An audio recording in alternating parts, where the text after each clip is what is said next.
Assalamualaikum, salam Malaysia Madani. Berita wilayah bersama saya Nurul Zahira Razi. Kita ikuti rangkuman berita utama. Pelaksanaan Cukai Barang dan Perkhidmatan GST boleh dilaksana semula sekiranya nilai ambang pendapatan negara berjaya ditingkatkan. Perdana Menteri Datuk Seri Anwar Ibrahim berkata, sedikit masa diperlukan bagi pelaksanaan cukai berkenaan. Ini mengambil kira golongan miskin yang tidak seharusnya dibebani dengan sistem cukai berkenaan.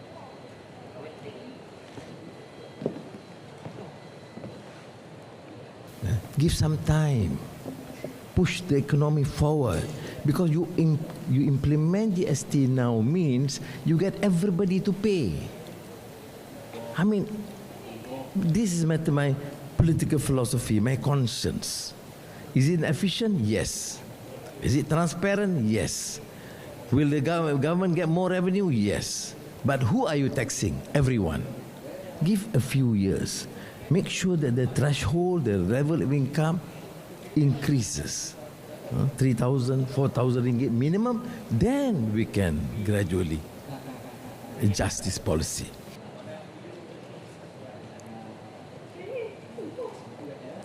Malaysia membenarkan mana-mana kapal asing untuk berlabuh di pelabuhan negara kecuali Israel. Dasar baik itu menjadi amalan dengan semua negara dan tidak sepatutnya diperbesar oleh sesetengah pihak. Kita ada joint military operations on a small scale dalam kawasan kita dengan Amerika Syarikat, dengan India, dengan China, dengan Singapura, dengan Indonesia, ya. Dengan India. Jadi semua, apa dia masalah dia? Bagi saya tak ada masalah. Hal ini telah berlaku sejak lama. Malah kalau kerajaan dulu yang bersama PAS dan Bersatu, itu kapal terbang Israel pun boleh lalu kita. Kapal Israel Zim pun boleh masuk pelabuhan. Tapi tak jadi isu. Sekarang jadi isu. Perdana Menteri mengulas mengenai kunjungan kapal tentera dari China ke pelabuhan Pulau Pinang baru-baru ini. Sementara itu, jelas Menteri Luar Datuk Seri Muhammad Hassan, kunjungan kapal tentera China ke Pelabuhan Pulau Pinang perkara biasa dalam hubungan diplomatik dua hala.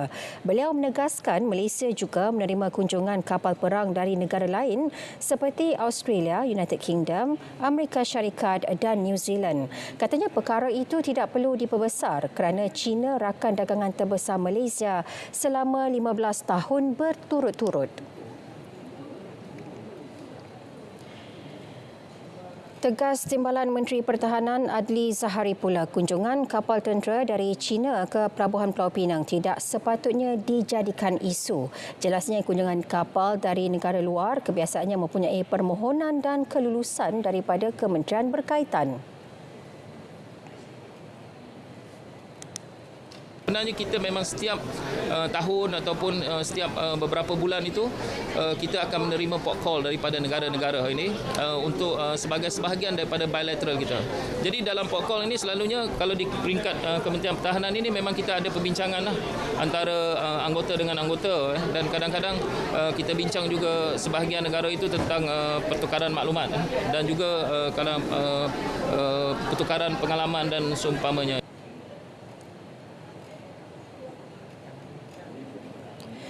Tiga ahli global Ikhwan Holdings GISBH mengaku tidak bersalah di Mahkamah Session hari ini atas 6 pertuduhan melibatkan eksploitasi manusia dan amang seksual. Tertuduh Mahmad dan Rabiah Tul berdepan 4 pertuduhan memperdagangkan 6 individu berusia 30 hingga 57 tahun untuk eksploitasi kerja paksa dengan cara ancaman. Manakala Muhammad Ansarullah didakwa atas 2 pertuduhan amang seksual fizikal terhadap seorang remaja lelaki berusia 16 tahun di Surau Resort Ikhwan kira-kira pukul 10 malam pada 1 dan 3 Jun. Pertuduhan bagi kesemua kes mengikut Seksyen 12 Akta Anti Pemerdagangan Orang dan Anti Penyeludupan Migran 2007 serta Seksyen 14(a) Akta Kesalahan-Kesalahan Seksual terhadap Kanak-kanak 2017. Setiap tertuduh dibenar ikat jamin RM10,000 bagi setiap pertuduhan. Sebutan semula kes pada 27 dan 28 November ini. TUDM bersiap siaga menggerakkan aset bagi melaksanakan UP Murni untuk membantu penduduk terjejas banjir di seluruh negara. Panglima TUDM Jeneral Tan Sri Muhammad Ashkar Han Goriman Han berkata pihaknya akan membantu agensi-agensi kerajaan berkaitan dalam memberi bantuan kepada penduduk terjejas.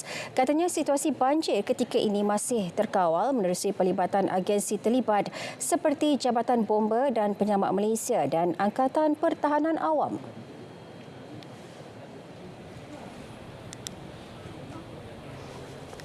We are not the main agency, tetapi we are always ready. Dan semua lokasi-lokasi tanah tinggi di mana helikopter atau landing point di mana helikopter boleh mendarat dan memberi bantuan di semua kawasan-kawasan banjir di seluruh Malaysia ni telah dikenal pasti.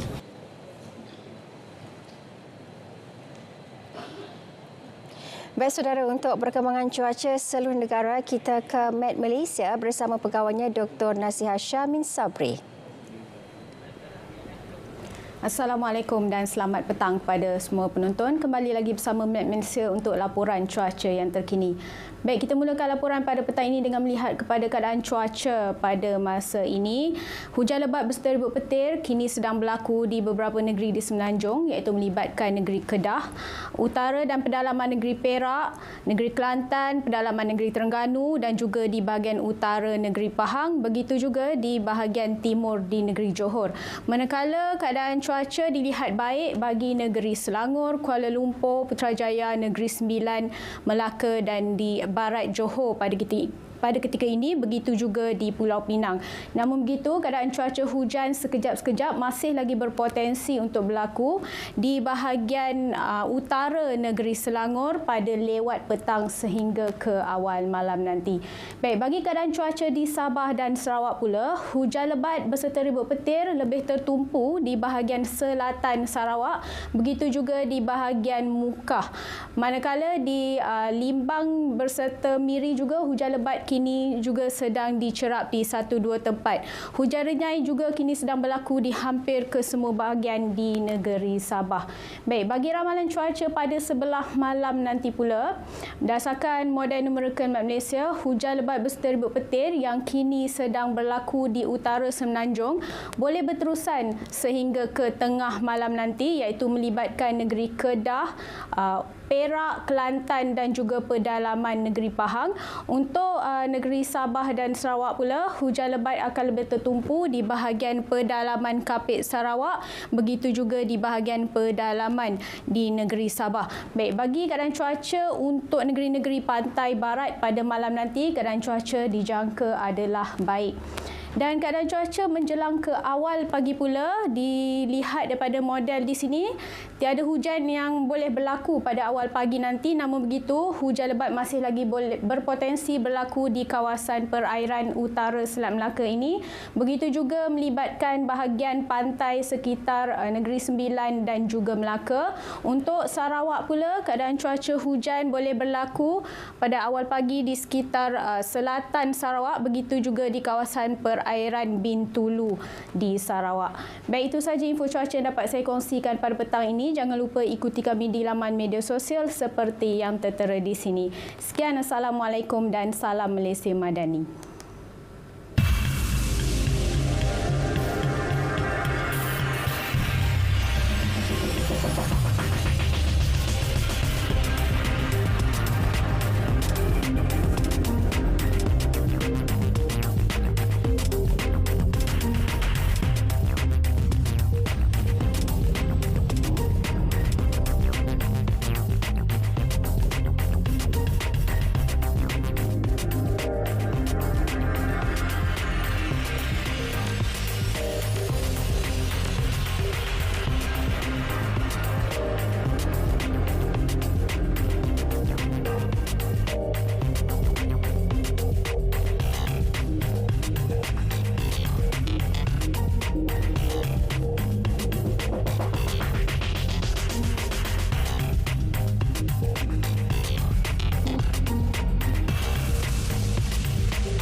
Menjelang Belanjawan 2025, Kementerian Perdagangan Dalam Negeri dan Kos Sara Hidup KPDN memerlukan lebih banyak peruntukan bagi memperhebat program Jualan Rahmah Madani. Ini kerana program berkenaan bukan sahaja mendapat maklum balas positif rakyat, malah merupakan inisiatif berbentuk intervensi memberi pilihan kepada rakyat untuk mendapat bekalan barangan pada harga lebih rendah berbanding pasaran.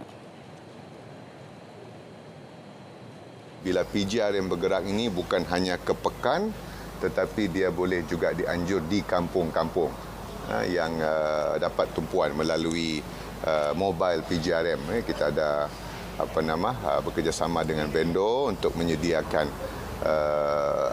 lori-lori untuk masuk ke kawasan-kawasan kampung. Jadi sebab kadang-kadang bila pergi PGRM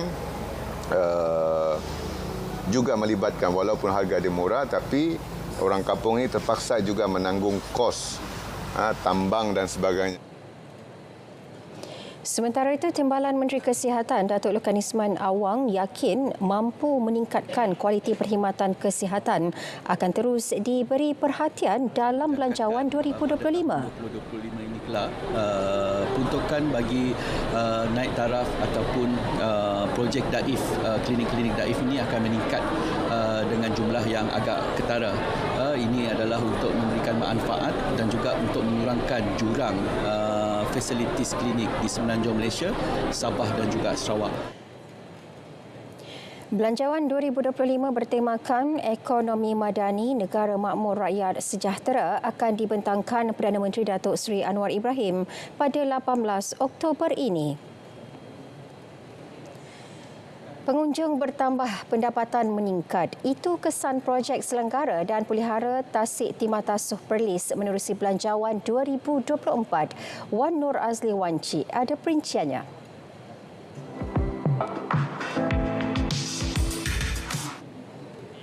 Penerbangan charter dan dana kepada Pusat Pelancongan Islam ITC untuk membangun industri pelancongan mesra Muslim di Malaysia. Bangunan dan tapak warisan tumpuan pelancong akan terus dipelihara untuk menjamin keindahan dan kebersihan. 20 juta ringgit disediakan untuk maksud tersebut. Memelihara lokasi termasuk Tasik Timah Tasuh di Perlis, Kenong Rimba Park di Pahang. Tasik Timah Tasuh termasuk dalam 41 pakej Eko Pelancongan Perlis yang menjadi tumpuan tourism Malaysia.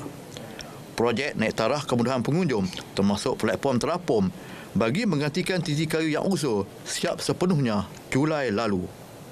Alhamdulillah kami ni dapat platform terapung ni untuk kemudahan pengunjung lah dan kemudahan komuniti nelayan kat sini lah. Maknanya sebelum ni kita ada titi yang agak teruk. Alhamdulillah kerajaan bagi platform baru ni jadi pelancong dari seluruh Malaysia ni berpuas hatilah dengan peruntukan yang kerajaan bagi dekat komuniti nelayan Timah Tasuh. Pelbagai kemudahan infrastruktur yang ditambah baik di Tasik Timah Tasuh melonjakkan kehadiran pengunjung khususnya ke santori ikan air tawar. Selain mampu meningkatkan pendapatan komuniti perikanan Timah Tasuh. Di segi pendapatan tu bolehlah dalam satu hari tu bolehlah dalam tengah 200. Kalau nak banding dengan sebelum ni tu boleh cari makan lah kata. Selepas naik taraf ni sambutan tu amat menggalakkan, tapi selepas ni kalau di bajet baru kalau dia ada peruntukan lebihan tu, kalau boleh jalan masuk lagi clear, lagi lah ramai. Sekarang ni kalau orang lalu daripada jalan raya kadang-kadang tu tak perasan kata ada jalan masuk ke Senturi. Kadang-kadang orang terlepas pandang. Jadi kalau dia ada signboard besar, jalan masuk yang sempurna, mungkin lagi ramai pengunjung akan masuk. Ketika ini, terdapat 45 nelayan darat di Tasik Timah Tasuh terlibat secara aktif dalam sektor pelancongan. Diharapkan dengan usaha menyelenggara dan memelihara sekitar tasik berkenaan dapat mengambil kehadiran lebih ramai pengunjung. Wan Azli Wancit, RTM. Ini pula kisah kejayaan seorang usahawan muda tempatan, Muhammad Fairuz Effendi, mencatatkan keuntungan mencecah 5 angka setiap bulan dengan lebih 20 jenis tanaman microgreen diusahakannya. Beliau yang kini merupakan pembekal sayuran microgreen kepada hotel dan restoran mewah mengakui kejayaan itu dicapai menerusi Pelan Transformasi Ekonomi Bumiputra 2035 atau Putra 35. Fairuz optimis inisiatif seumpama itu mampu membantu usahawan sepertinya untuk mengembangkan lagi perniagaan.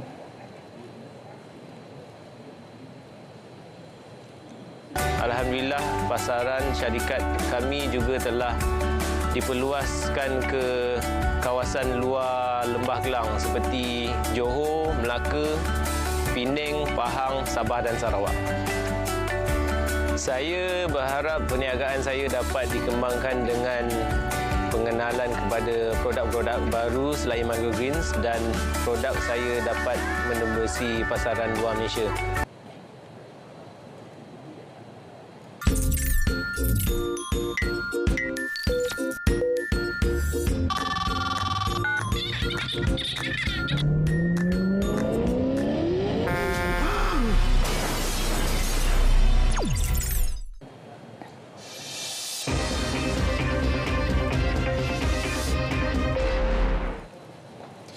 Baik saudara, seterusnya kita ke Bumi Kenyalang. Antara paparan menarik hari ini, Bandaraya Miri menganjurkan program Semarak Komuniti dan Hari Tanpa Kereta Bandaraya Miri 2024 sebagai komitmen terhadap alam sekitar. Perinciannya langsung bersama Buma Win di Kuching. Silakan Buma.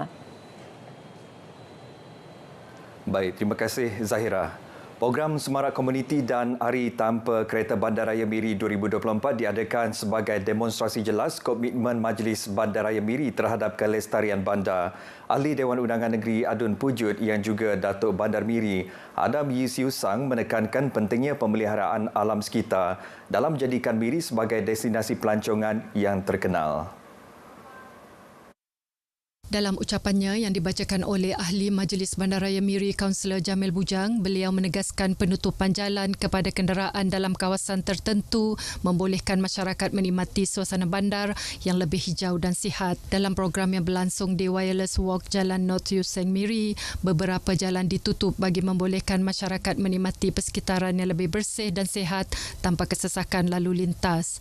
Pelbagai aktiviti seperti zumba, berjalan kaki, berlari dan berbasikal dianjurkan untuk menggalakkan gaya hidup aktif dan meningkatkan kesedaran tentang kesan positif terhadap alam sekitar dan kesihatan awam. 87 penghuni institusi kebajikan dari sekitar Kuching antara tetamu istimewa pada jamuan teh yang diadakan bersempena sambutan ulang tahun ke-78 Tuan Yang Terutama yang ke-78.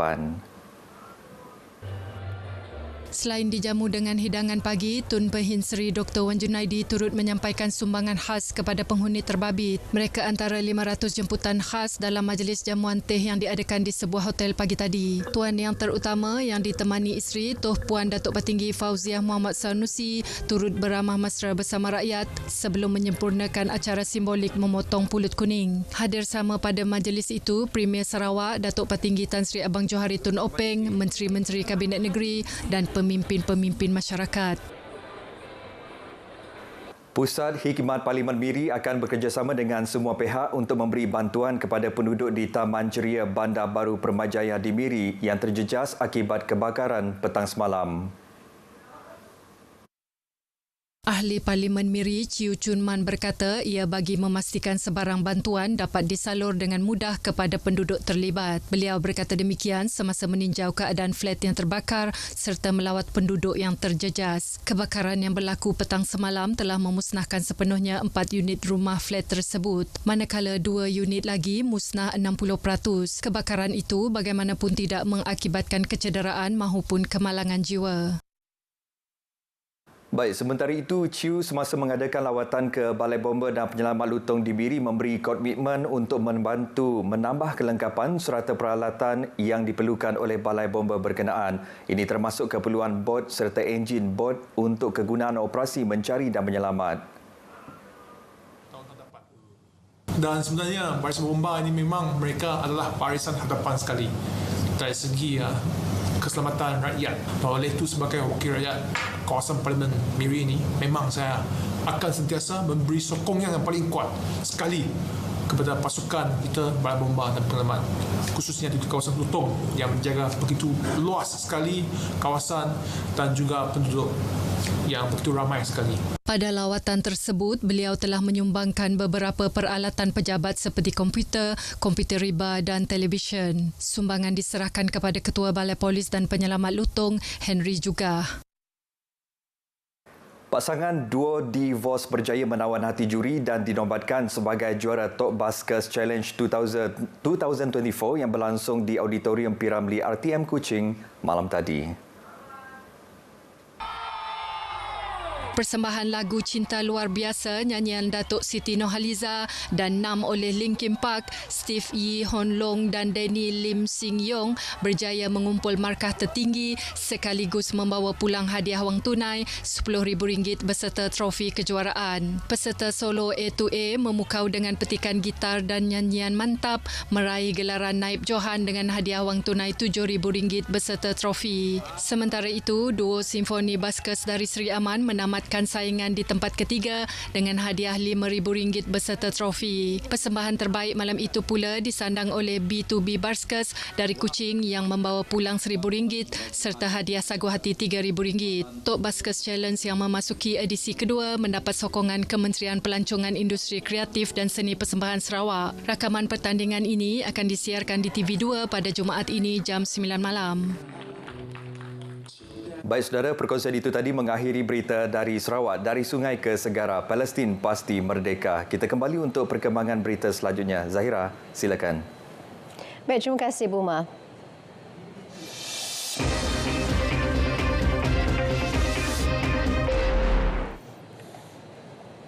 Baik saudara, untuk perkembangan dari Sabah petang ini kita bersama Anisia Daulus terus dengan laporannya. Silakan Ann. Ya, baik Zahira. Sektor pembinaan di Sabah akan menjadi rancak menjelang 2025 hingga 2026 dengan pelaksanaan pelbagai projek pembangunan dan fasiliti umum oleh Kementerian Kerajaan Kerja Raya KKR.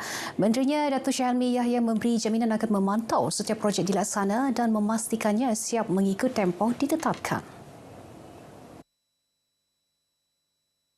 Bukan saja melihat progres ataupun kemajuan kerja, tetapi dalam masa yang sama kerajaan negeri bersama kerajaan persekutuan mempunyai tanggungjawab untuk melihat adanya cukup sumber manusia, cukup bahan binaan, mengkoordinasi perkara-perkara penting seperti pengambil alih tanah, pengalihan utiliti dan juga sebagainya. Sebelum ini, Timbalan Menteri Kerja Raya Datuk Ahmad Maslan memberitahu kira-kira RM13 bilion daripada RM40 bilion diperuntukkan Kerajaan Persekutuan kepada KKR Sabah untuk melaksana pelbagai projek.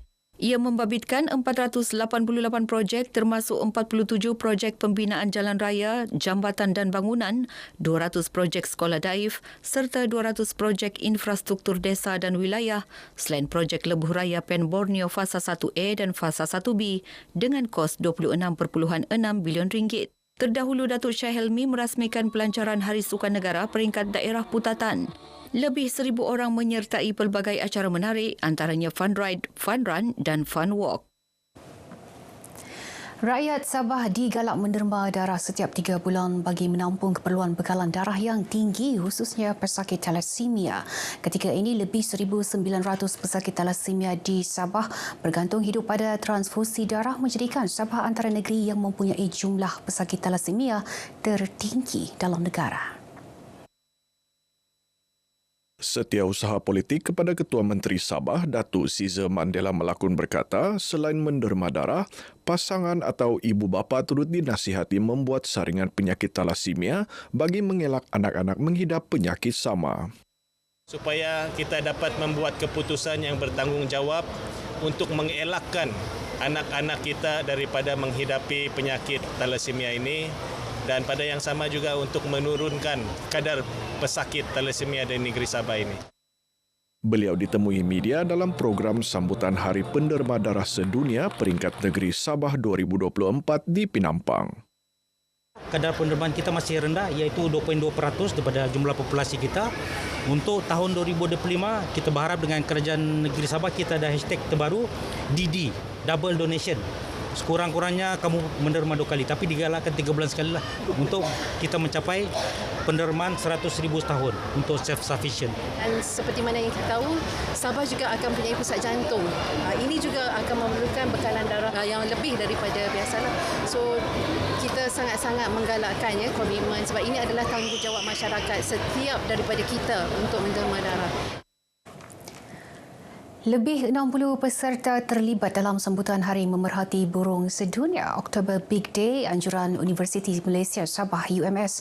Mereka terdiri daripada para sarjana sains dan sains sosial, melibatkan Institut Biologi dan Pemeliharaan Tropika, Fakulti Perhutanan Tropika dan Pusat Penglibatan Masyarakat Lestari.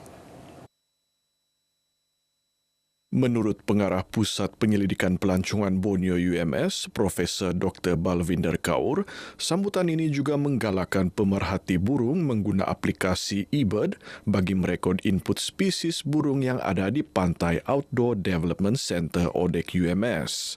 Sementara itu, Presiden Pemerhati Burung Sabah Ron Pudin berkata, selain berpeluang mengenali pelbagai jenis burung di negeri ini, sambutan tersebut sebagai usaha meningkatkan kesedaran dalam kalangan generasi muda mengenai kepentingan memelihara hutan dan alam semula jadi. Burung ini adalah first sign kalau hutan itu tidak sehat. Burung yang pertama untuk berhijrah dari tempat itu. Kalau tempat itu tidak burung, maksudnya hutan itu mungkin tidak sehat. Okey, tidak sehat maksud saya tidak pokok berbuah, tidak pokok-pokok besar yang menampung habitat-habitat burung. Sedafiat Sendirian Berhad akan memperhebat pelbagai program berbentuk tanggungjawab sosial korporasi CSR bagi membantu lebih ramai masyarakat yang memerlukan bantuan di negeri ini. Ia sejajar saranan kerajaan yang mahu agensi korporat melaksana program menerusi inisiatif baru dikenali alam sekitar sosial dan kerajaan ESG. Ketua Pegawai Eksekutifnya, Datuk Awang Butamam Awang Mahmun berkata, antara program CSR dilaksana sedafiat ketika ini termasuklah kelas mengaji asnaf, sumbangan majlis berbuka puasa, sumbangan kepada fakir miskin dan program reach out kepada pelajar institusi pengajian tinggi. Dan kita berharap bagi tahun 2025 ini nanti akan lebih banyak lagi program yang akan kita laksanakan dan ini adalah seperti mana yang disarankan oleh kerajaan melalui inisiatif baru yang kita kenali sebagai ESG, Environmental, Social and Governance, dan ini kerja-kerja CSR ini adalah selari dengan hasrat kerajaan. Beliau ditemui RTM selepas majlis penyerahan wakaf van jenazah kepada Masjid Jamek As-Salam, Kampung Benoni, Papar.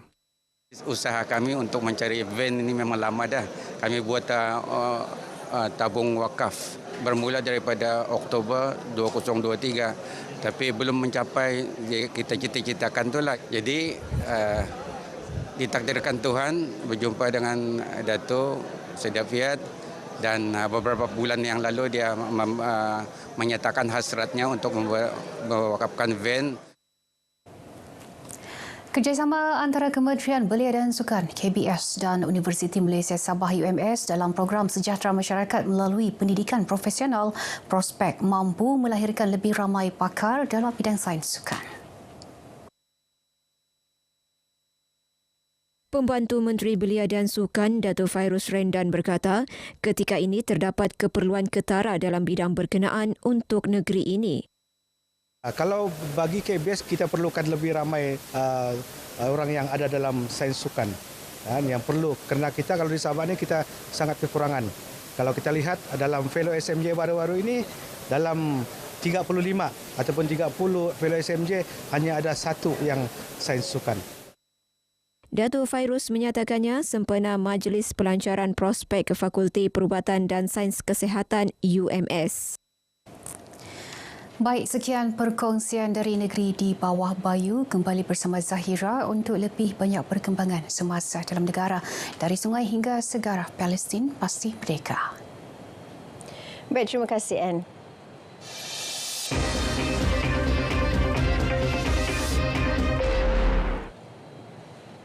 LKIM melabuhkan bongkah besar unjam marinovasi bertujuan untuk meningkatkan sumber marin selain merancangkan lagi aktiviti tangkapan ikan. Perinciannya bersama Haji Jack langsung dari Labuan. Haji, silakan. Sebanyak 18 bongkah besar unjam marinovasi dilambuhkan Lembaga Kemajuan Ikan Malaysia LKIM perairan Pohon Batu di Labuan. Ia di bawah program pembesaran unjam bagi komuniti nelayan di pulau ini yang melibatkan peruntukan sebanyak RM230,000.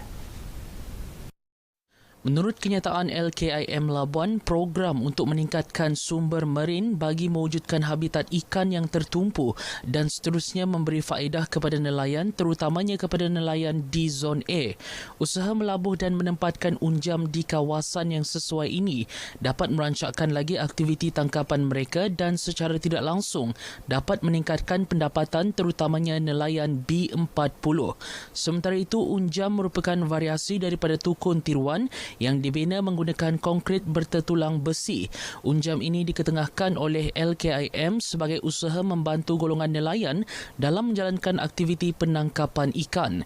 Unjam marinovasi ini mempunyai 18 modul yang diikat menggunakan tali dan dilabuh di lokasi yang telah mendapat persetujuan dan kelulusan daripada agensi-agensi terlibat iaitu Jabatan Perikanan dan Jabatan Laut Labuan. Sehingga 31 Jun 2024, terdapat 577 koperasi karya masjid yang mendaftar dengan Suruhanjaya Koperasi Malaysia SKM di seluruh negara. Setiausaha Bahagian Pembangunan Koperasi Penjaja dan Peniaga Kecil, Kementerian Pembangunan Usahawan dan Koperasi KUSKOP Azizul Alias berkata, kerjasama padu dan keharmonian pengurusan perlu ada antara pengurusan masjid, pengurusan koperasi serta pihak kawal selia masjid. Pihak kementerian bersama agensi berkaitan secara bersama menganjurkan program demikian dengan tujuan untuk memperkenalkan medium koperasi karya masjid sebagai salah satu sumber penjanaan ekonomi yang mampu menjadikan masjid sebagai one-stop center kepada aktiviti harian karya masjid. Selain itu, dengan adanya pelbagai aktiviti ekonomi secara bersama, institusi masjid secara tidak langsung dapat memainkan peranan penting dalam menyatukan masyarakat melalui rantaian ekosistem muamalat dan ekosistem Islam. Tahun lepas, perolehan tahunan sebanyak RM28.93 juta dengan jumlah aset sebanyak RM37.08 juta berjaya direkodkan. Bagi masjid yang menjalankan aktiviti berkoperasi dengan aktif, berpeluang untuk mendapatkan dana bantuan dan pembiayaan daripada agensi-agensi KUSKOP. Beliau berkata demikian ketika berucap merasmikan program pengimarahan ekonomi masjid melalui koperasi. Karnival Pendidikan Tadika Swasta dianjur melibatkan 15 tadika swasta di bawah Jabatan Pendidikan Negeri Wilayah Persekutuan Labuan. Pengerusi Gabungan Tadika Swasta Noreha Yaakob berkata, program dilaksana bagi memberi kesedaran kepada masyarakat tentang kepentingan pendidikan awal kepada kanak-kanak. Kesedaran inilah yang kami sedang usahakan untuk mereka agar mendaftar anak-anak di peringkat awal umur, seawal umur 3 tahun lah. Sebab bila dia hantar ke tadika, pendidikan di peringkat awal itu sudah bermula. Sudah bermula dengan cara mengurus diri dia, mengira, membaca, itu basic lah. Yang akan kami terapkan di setiap tadika swasta. Jika ada tadika yang belum berdaftar dengan Kementerian Pendidikan, kita amat mengalu-alukan dan menyuruhlah mereka ini supaya kita senang mengawal, dan mereka ini sebenarnya menggunakan kurikulum kebangsaan. Hampir 3,000 pengunjung hadir memeriahkan program yang berlangsung di Ujana Kewangan Labuan yang melibatkan 1,231 pelajar dan dirasmikan Timbalan Pengarah Sektor Pengurusan Sekolah Jabatan Pendidikan Negeri Labuan Sawal Saleh. Mengukuhkan kerjasama antara pasukan serta agensi kerajaan. Itu antara fokus sinergi Labuan FM juara hari ini, anjuran Jabatan Penyiaran Labuan, di samping menyahut cabaran membudayakan dan merakyatkan sukan dalam kalangan masyarakat sempena Hari Sukan Negara HSN 2024. Penerbit program McAllister Michael berkata menerusinya ia dapat menggalakkan setiap warga kerja jabatan untuk terus aktif bersukan. Dan Labuan FM sendiri mengambil peluang untuk sama-sama meraihkan bersama dengan rakan-rakan strategik Labuan FM sendiri bersama dengan agensi-agensi kerajaan yang terpilih untuk sama-sama kita sihat bersama. Bersukan tu kita tahu merupakan satu aktiviti yang untuk kita menyihatkan badan sebenarnya. Sebanyak 4 pasukan menyertai perlawanan futsal persahabatan itu melibatkan Majlis Agama Islam Wilayah Persekutuan Mawib, Jabatan Ukur dan Pemetaan JUPEM, Jabatan Penerangan JAPEN dan Labuan FM. Karena kita dapat mengeratkan silaturahim antara sesama agensi dan juga kita boleh bekerjasama di masa hadapan lagi lah dalam apa juga bentuk program dalam usaha kita memasarkan dasar-dasar kerajaan di masa hadapan. Permainan pun berlangsung dengan rancak dan semangat setia kawan ditunjukkan oleh sahabat-sahabat pasukan bersama pasukan yang lain dan kami berbangga dapat bersukan dengan anda semua. Pasukan JAPEN Labuan menjadi johan keseluruhan dan hadiah disampaikan oleh Ketua Unit Rancangan Jabatan Penyiaran Labuan, Nur Afatizah Sabtu. Dengan itu, sekian paparan dari Labuan, dari sungai ke segara Palestin pasti merdeka. Kembali ke Angkasa Puri, Kota Media. Baik, terima kasih Haji.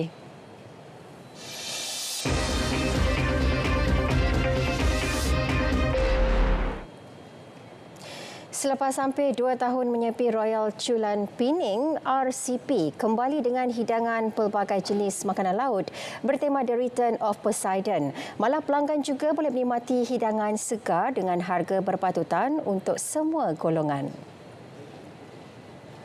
Pengurus Pemasaran dan Komunikasi RCP, Vaishnavi Sunmugam berkata, pelanggan boleh merasai hidangan buffet dengan 2 pilihan. Pilihan pertama, makan selama 2 jam dengan harga RM105 untuk dewasa, warga emas harga RM75 dan RM55 bagi kanak-kanak. Pilihan kedua, pakej makan tanpa had dengan harga RM150 bagi dewasa, RM100 untuk warga emas dan RM80 kanak-kanak. Ketam, udang, siput dan juga banyak lagi. Yang istimewa, dengan setiap pembelian 5 orang dewasa, mereka akan mendapat 1 Chilean snow crab secara percuma. Kami juga menawarkan 2 sesi Japanese Miyagi oyster. 5 session utama ditawarkan adalah Fresh Seafood and Sashimi on Ice, Japanese Miyagi Oyster, Poseidon's BBQ, Crispy Corner dan Snapper Noodle Corner. Buffet turut dilengkapi dengan pelbagai pilihan aneka pemanis mulut. Lebih menarik, keunikan coklat fountain berwarna biru memberi pengalaman unik kepada pelanggan seolah-olah mereka berada di lautan. Pakej boleh didapati bermula 12 Oktober pada hari Jumaat dan Sabtu, bermula pukul 6.30 hingga 10 malam di Sri Tanjung Cafe RCP.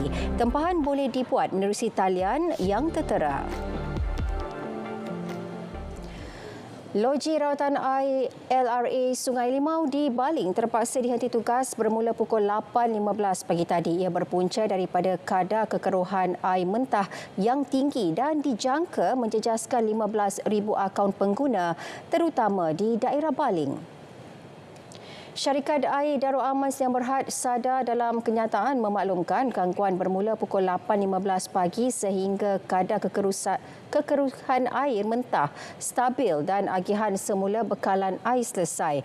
Antara kawasan yang dijangka terjejas termasuk 6 kampung di kawasan R1 Pak Bung dan 32 kampung dan taman perumahan di R4 Taman Saga.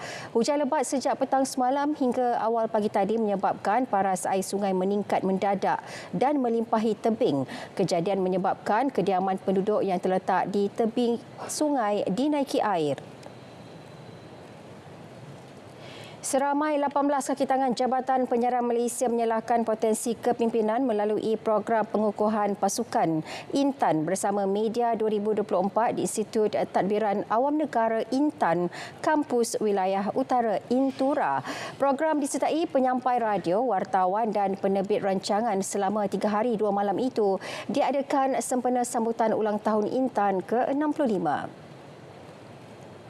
Perunding latihan kanan unit pengukuhan pasukan Intura, Ramzi Akmal Hassan berkata pihaknya menyediakan fasilitator yang terlatih dari dalam dan luar negara termasuk Jepun serta kemudahan disediakan di Intan Leadership Development Park, Lead Park dan Intan Challenge Cube, InCube. Projek khusus InCube ataupun Intan Challenge Cube ni adalah satu fasiliti pembangunan pasukan dan pengukuhan pasukan yang mana kita khusus pembinaannya untuk membentuk sebuah pasukan melalui elemen dan juga aktiviti yang terdapat dalam InCube itu sendiri. Ada 4 elemen di InCube. Yang pertamanya adalah Via Frata, kemudian kita ada Dangle Duo, kemudian kita ada Abseiling dan seterusnya kita ada Dark Maze. Jadi kalau ikutkan fasiliti InCube ini adalah satu-satunya yang terdapat di Malaysia adalah di Intura sendiri. Peserta juga dibawa ke Pangkalan Hulu Perak untuk aktiviti meroka Gua Gendang yang menjadi acara kemuncak bagi kursus tersebut. Intura turut menyasarkan 40 siri kursus setiap tahun dengan penyertaan dari seluruh negara berbanding sebelum ini yang hanya tertumpu untuk penjawat awam di utara. Selain penjawat awam biasa, Intura juga menerima banyak permohonan daripada badan beruniform seperti PDRM dan JPPM.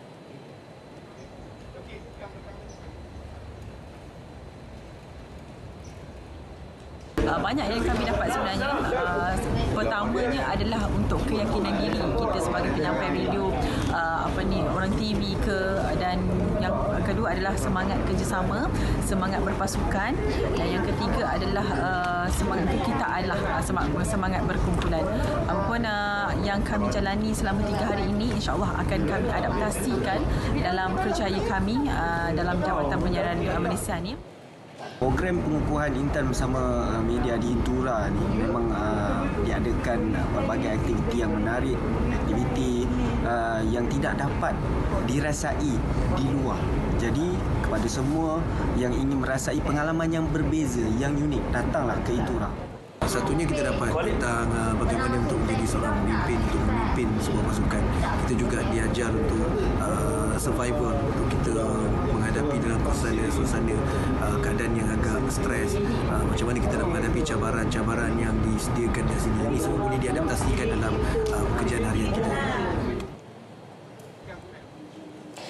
Sukan lasak Ironman Malaysia 2024 di Langkawi melabuhkan tirainya semalam. Sejarah tercipta apabila juara baharu dinobatkan. Atlet profesional dari Brazil Fernando Toldi menjadi juara Ironman Malaysia kategori lelaki, manakala atlet profesional Australia menguasai kategori wanita menerusi Regan Holyoke. Fernando Toldi melepasi garisan penamat dengan catatan masa 8 jam 10 minit dan 23 saat. Tempat kedua disandang peserta Australia, Tim Van Berkel dengan catatan masa 8 jam 13 minit dan 38 saat. Manakala Andreas Dreitz dari Jerman pula di tempat ketiga dengan catatan masa 8 jam 18 minit 7 saat. Sementara itu, Holyoke menguasai kategori wanita dengan catatan 9 jam 13 minit dan 7 saat. Rakas negaranya Katie Raymond selepas masing-masing mendidiki pula di tempat kedua dengan catatan masa 9 jam 30 minit. Tempat ketiga menjadi milik Federica De Nicola dari Itali dengan catatan masa 9 jam 42 minit dan 5 saat. Kejohanan tahun ini membabitkan Ironman Malaysia dan Ironman 70.3 Langkawi berjaya menarik lebih 1,800 atlet dari 51 negara.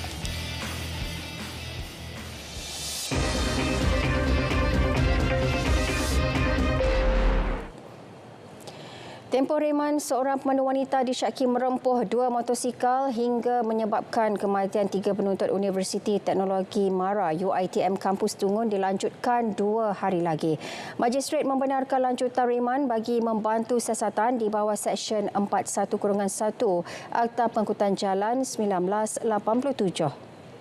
Suspek berusia 49 tahun yang juga ibu kepada 3 anak sebelum ini direman selama 4 hari kerana dipercayai mengalami masalah mental. Kira-kira 8.45 pagi tadi, wanita itu tiba di pekarangan Majistret Dungun dengan diiringi polis. Dalam kemalangan malam Rabu lalu, 3 penuntut UiTM Dungun maut dirempuh seorang wanita. Sementara itu, mangsa yang terselamat dalam insiden itu dibenarkan pulang. Muhammad Ammar Danish Muhammad Ridwan, 20 tahun, akan dihantar ke kampung halamannya di Keramat, Kuala Lumpur. UiTM akan terus memberi khidmat kaunseling dan rawatan susulan bagi memastikan penuntut itu benar-benar pulih. Keadaan kesihatan dan trauma mangsa juga semakin pulih. Saya bila tahu kamu meninggal saya down lah. Tapi saya fikir macam ni. Saya mau ambil package semua dah habis lah. Ini sekarang saya ni kena fokus apa yang kena buat lepas ni.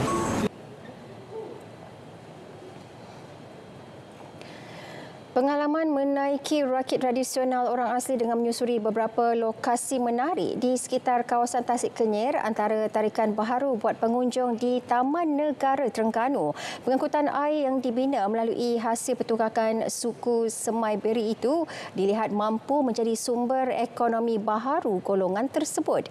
Ikuti laporan Siti Jamilah Hanim Jamil.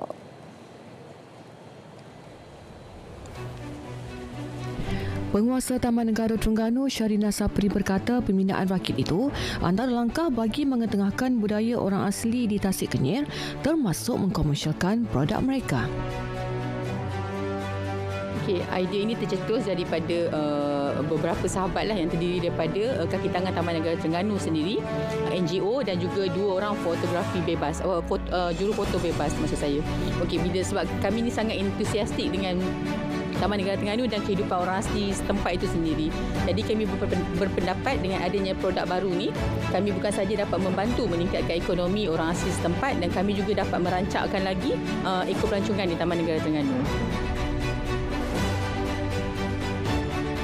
Ketika ini hanya 1 rakit sahaja dapat disiapkan memandangkan ia merupakan projek perintis melibatkan komuniti orang asli di kawasan itu. Syarina berkata keunikan yang ada pada rakit tersebut dijangka mampu menjadi daya tarikan kepada pelancong dari luar negara. Ia akan dijangka beroperasi Disember ini atau selewatnya awal tahun depan pada cuti hujung minggu. Sementara itu, bagi pembuat rakit Ishak Samad 41 tahun berkata pembinaan rakit tersebut diwarisi daripada nenek moyang mereka. Ia dibina menggunakan buluh khas, digelar lei, kayu dan anyaman daun pokok cucuh untuk dijadikan sebagai atap. Aku macam masyarakat asli macam aku ni, dia kawasan Tasik Kenyir ni yang pertama kali kami buat. Macam rumah rakit, macam ni kami buat ni. Dulu memang kami buat kami sendiri aja. Sebab dia ada dengan idea dengan Puan Syarina, Lan, dia macam taklah macam masuk hutan, cari naik ke gunung-gunung. Tapi kami nak cuba benda yang macam ni. Kami amat berharaplah program rakit ini akan mendapat sambutan yang baik, yang mana kami sangat-sangat ingin mengetengahkan kebudayaan orang asli di Terengganu, dan kami juga bercadang di masa akan datang kami akan mengadakan mungkin kampung mini orang asli yang mana orang pelancong itu sendiri boleh menikmati makanan tradisional orang asli ataupun permainan tradisional orang asli di dalam Taman Negara Terengganu. Saya sendiri telah mencuba berakit di Gua Bewah dan juga Gua Taan dan sekitar kawasan ini, dan pastinya ini merupakan satu pengalaman cukup berharga yang perlu anda rasa sendiri, cuba sendiri apabila datang berkunjung ke tasik terbesar buatan manusia di Asia Tenggara ini. Jamilah Hanim Jamil, RTM.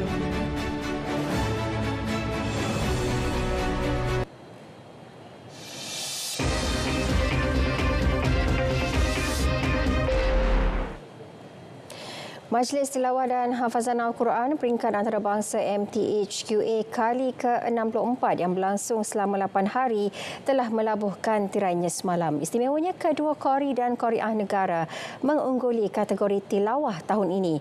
Wartawan JAKIM Alisa Yusra ada laporannya.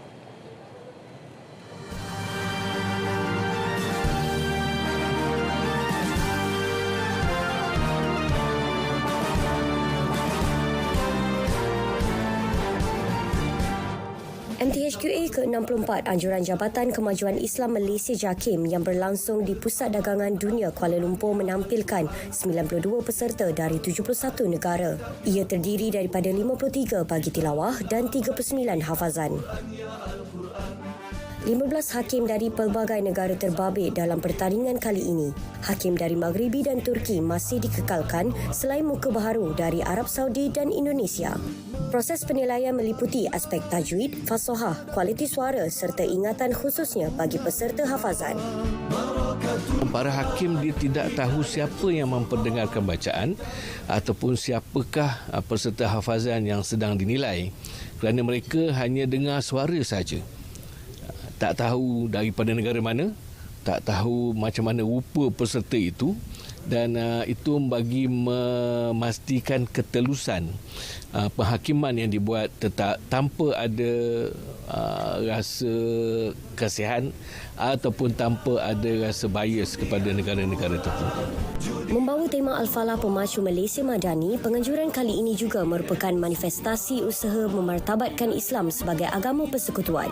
Majlis perasmian dan pembukaan telah disempurnakan oleh Perdana Menteri Datuk Seri Anwar Ibrahim, manakala yang di-Pertuan Agong Sultan Ibrahim dan Raja Pemaisuri Agong Raja Zari Sofia telah berkenan menyempurnakan pengurniaan hadiah kepada Johan Tilawah dan Hafazan.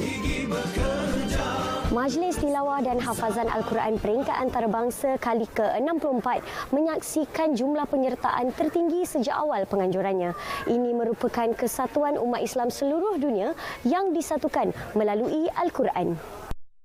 Dengan sambutan yang menggalakkan ini, ia mampu memberikan keyakinan buat masyarakat Islam di dunia bahawa kukuhnya syiar Islam di Malaysia. Dengan penganjuran MTHQA pada tahun hadapan, diharapkan ianya akan bertambah gilang gemilang. Alisa Yusra, laporan JAKIM untuk RTM.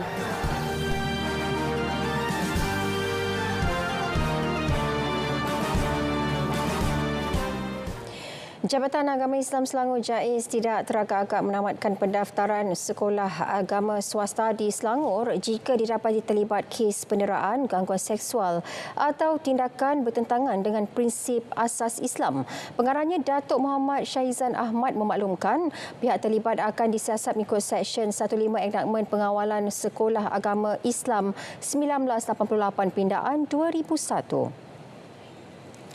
JAIS juga akan mengambil tindakan menutup sekolah terlibat mengikut Seksyen 25 Enakmen yang sama. Kes terbaru melibatkan 4 pelajar yang hilang dari sebuah sekolah tahfiz dan ditemui di Bukit Jelutong kerana disyaki didera dan menjadi mangsa seksual. Datuk Ahmad Syahizan menegaskan pihaknya kesal dan menyifatkannya sebagai memalukan dan terkeluar sama sekali daripada konsep mendidik yang ditetapkan oleh Islam. Justru ibu bapa dan penjaga diingatkan sentiasa memerhati perkembangan anak-anak dari semasa ke semasa agar kelainan sikap dan tingkah laku dikesan di peringkat awal.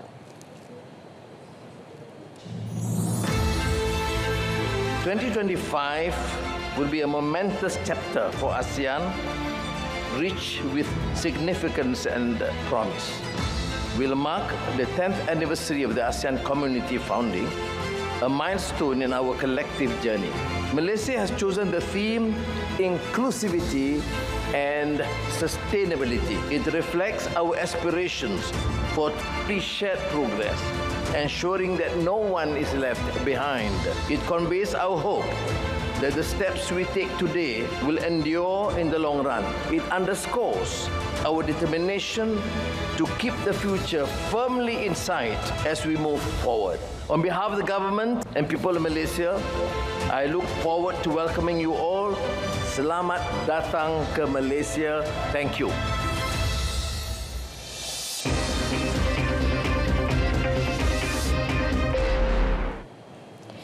Perkembangan banjir di Johor, jumlah penduduk terjejas mencatatkan sedikit peningkatan dengan 196 orang daripada 61 keluarga. Mereka ditempatkan di 4 PPS di Kluang, Batu Pahat dan Kulai setakat 4 petang tadi.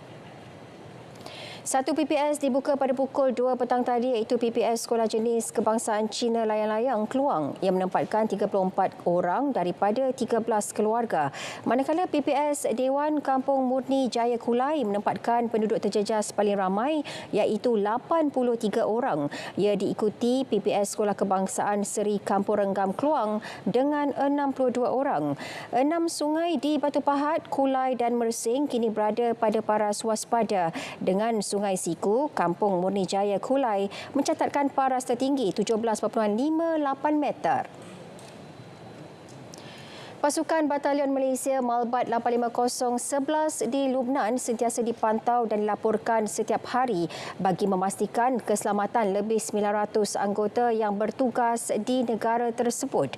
Bagaimanapun, Timbalan Menteri Pertahanan Adli Zahari berkata, misi untuk membawa mereka pulang akan ditentukan oleh Pasukan Interim Pertubuhan Bangsa Bersatu UNIFIL di Lubnan. Tambah Adli, semua operasi rondaan dan pergerakan logistik dihentikan sejak situasi tegang bermula di selatan Lubnan.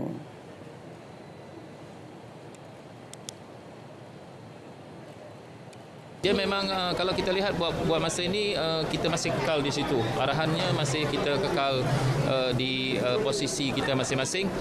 Cuma ada sedikit pembaharuan dari segi tugasan lah.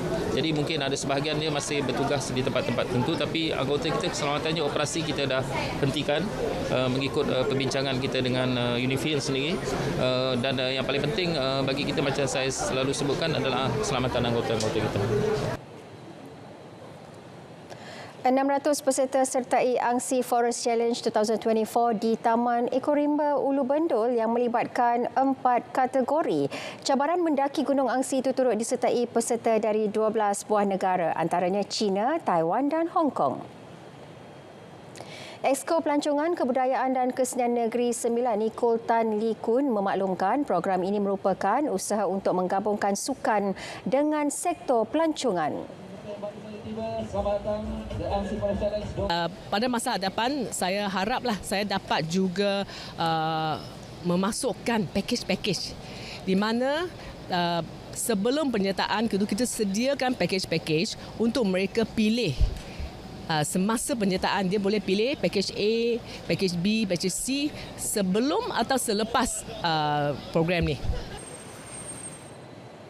Baik saudara, sekian berita wilayah dari Sungai ke Segara Palestin. Pasti Merdeka. Saya Nurul Zahira Razi. Assalamualaikum. Salam Malaysia Madani.